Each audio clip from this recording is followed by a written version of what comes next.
Hello नमस्कार साथियों, जय हिंद, वंदे मातरम। दोस्तों चौधरी चौधरी कौन होता है? आपने कभी चौधरी चरण सिंह जी का नाम सुना है?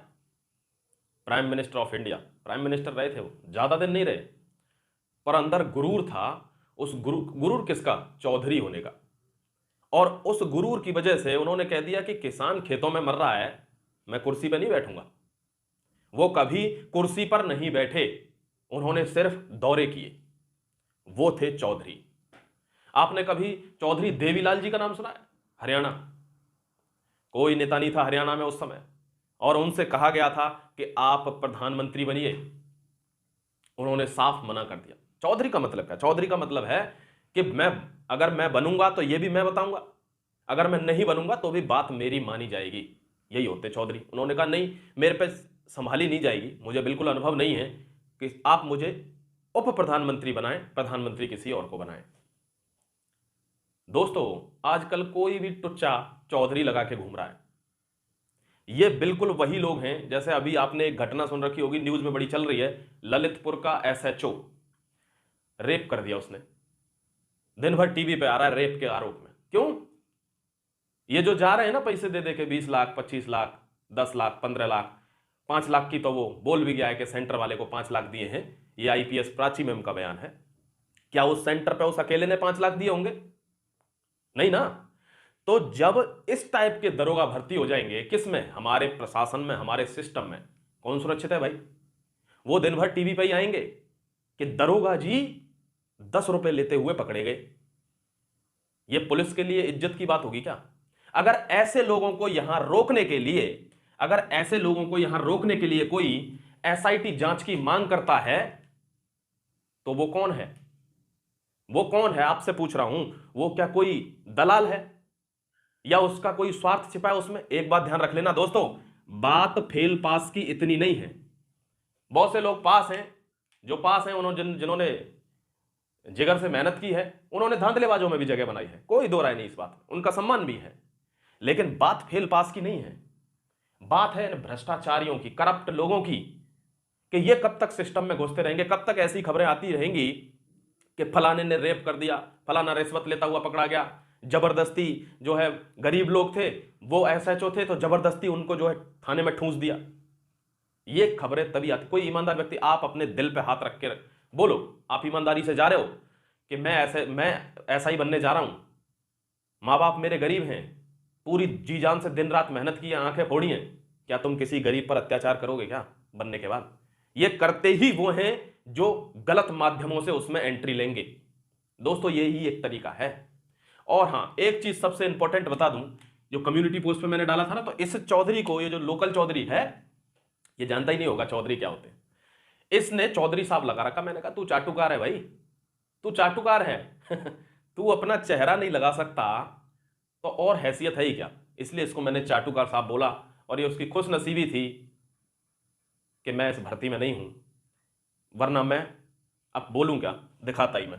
कम्युनिटी पोस्ट पर जो हो गया वो हो गया, ठीक है। ये कम्युनिटी पोस्ट पर विवाद क्यों हुआ पता है? मैंने वो जो स्रोतिया स्रोतिया करके लड़का था, उसके बारे में बताया था। मैंने कहा कम से कम इसकी पोल खुले, साला एक तो कम हो।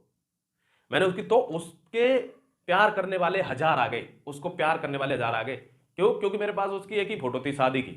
मैंने वही चस्पा कर दिया और बता दिया कि 20 लाख की रिश्वत और 25 लाख का दहेज। दहेज में कौन मारा गया? वो लड़की मारी गई, उसके माँ बाप मारे गए। उसको तो आदत है लेन देन की भाई, वो तो दलाल को दे के आया, यहां भी ले लेगा फटाक से। उसको ये थोड़ी लगेगा कि मुझे दहेज नहीं लेना, मैं सरकारी महकमे में जा रहा हूं, मेरी कुछ एथिकल वैल्यूज हैं मुझ में, और उसमें का अंतर क्या रह गया जो दहेज ले रहा है? अरे दरोगा बन रहे हो तो कुछ तो माइंडसेट अलग होगा कि ऐसे ही आम जनता की तरह हो। लेकिन नहीं, उसको आदत थी लेन देन की, उसने ले लिया। मैंने वो फोटो लगाया था, इनका प्यार उमड़ पड़ा, और इनका प्यार उमड़ के बोलता है भाई इसका घर बर्बाद मत करो। चल ठीक है, छोड़ दिया मैंने, मत होने दे बर्बाद। तू बसवा उसका घर, बर्बाद उनको होने दे जो तेरे घर में बैठे बूढ़े माँ बाप रो रहे हैं कि मेरे बच्चे का क्यों नहीं हुआ, क्योंकि मैंने उसका घर बसवा दिया ना। मम्मी पापा बसवा घर। 20 से 30 बच्चे हैं जो लड़ाई कर रहे हैं, बैठे हैं ग्राउंड पे, बाकी कुछ नहीं है। 2-4 यूट्यूबर हैं जो जोर लगा रहे हैं, ये भी किसी दिन बंद हो जाएंगे। मैं तो नहीं कह सकता कि बंद होगा कि नहीं, पर सब हो जाएंगे धीरे धीरे। कैसे दोस्तों? देखो एक बात बताओ, आपने कभी भी रामायण का पाठ यानी सुंदरकांड का पाठ आपको करवाना है अपने घर में, और सुंदरकांड का पाठ करवा रहे हो तो क्या आपको धमकी आएगी क्या? हाँ भाई, सुंदरकांड का पाठ नहीं होगा, आएगी क्या? नहीं आएगी, कभी नहीं आएगी भाई। जब कोई गलत काम हो रहा होगा और तुम उसके खिलाफ आवाज उठाओगे कि यह गलत है, आपको धमकियां आएंगी। और मैंने 2-3 दिन पहले एक वीडियो में कहा था, लोग बड़ी जल्दी भूल जाते हैं, भारत की जो जनता है, जो प्रजा है, उसकी यही गलती है कि वो भूल जाती है। और सारी राजनीतिक पार्टियां इस बात को जानती हैं कि ये 5 साल में हर चीज भूल जाएंगे, आखिरी के 4-6 महीने में हम कुछ करेंगे और उसी के ऊपर इनको मैनिपुलेट कर लेंगे, यानी बरगला लेंगे। यह हकीकत है दोस्तों। और आप भूल गए, मैंने कहा था मैं उस माटी का वृक्ष नहीं जिसको नदियों ने सींचा है, बंजर भूमि में पलकर मैंने मृत्यु से जीवन खींचा है। दोस्तों, जिसको मौत का भय होता है ना, मौत भी उसी को जल्दी आती है। जिसको मौत का भय नहीं होता, किस चीज का भय है? तुम अमर हो क्या? 10-20-50 साल जियोगे क्या? योगी जी का एक इंटरव्यू आपको याद होगा चुनावों के टाइम का, उनसे कहा गया था आप नोएडा क्यों नहीं जा, वो नोएडा क्यों गए आप? वहां तो कहते हैं वहां जाएंगे तो हार जाएंगे। उन्होंने कहा कि हम सन्यासी हैं और हर व्यक्ति जो इस वक्त पे जिसका किसी चीज से रिलेशन नहीं है, केवल पढ़ाई में उसका फोकस है, वो सन्यासी है। पहले देखे तो गुरुकुल में रहते थे लोग, सन्यासी थे वो। तो सन्यासी का क्या कर्तव्य है कि उसको मृत्यु का भय नहीं होता। वो जानता है इस चीज को कि मृत्यु तो सबको आनी है, मुझे भी, इसे भी, आज नहीं तो कल सबको आनी है। तो तुम जितने दिन जी रहे हो उसमें तुमने क्या किया, ये मायने रखता है। अरे अकेले मुख्यमंत्री है भाई, अकेले मुख्यमंत्री है। ये क्या लिखा है मैंने, देखना, अतीक अहमद अंसारी, आजम खान, विकास दुबे। क्यों जेल काट रहे हैं भाई? क्यों जेल काट रहे हैं? इसलिए काट रहे हैं क्योंकि कुछ तो गलत किया होगा, फंस गए। और ये इतने इतने बड़े बाहुबली हैं, इन पे POTA prevention of terrorist activity, TADA terrorist and disruptive activity, ये सारे लगे हुए इन पे। ये छोटे आदमी नहीं है, AK-47 मिली है इन पे। मौत का जिसको भय होता है वो जीवन में कुछ नहीं कर पाता। जिसको भय होता है किसी भी चीज का, वो कुछ नहीं कर पाता। दोस्तों, बात पास फेल की नहीं है, बात परिवर्तन की है। मान लो कोई पास हो गया, कोई फेल हो गया, दरोगा बन गए, परिवर्तन क्या रहा? आज और कोई ड्यूटी कर रहा है इन एग्जाम्स में। आज इको गार्डन पर ड्यूटी कर रहे हैं ना लोग, वो भी पुलिस वाले हैं। कल को आप करोगे, कल को आप भी तो करोगे। परिवर्तन कहां रहा? कल भी बच्चे बैठेंगे, फिर बैठेंगे, फिर बैठेंगे। बात परिवर्तन की भी होती है हमेशा एक ही चीज। कुछ बच्चे आपको हर बच्चे की तो पता नहीं, कुछ बच्चे आपको हर बच्चे की तो पता नहीं है कि भाई सबकी चेकिंग हो रही है।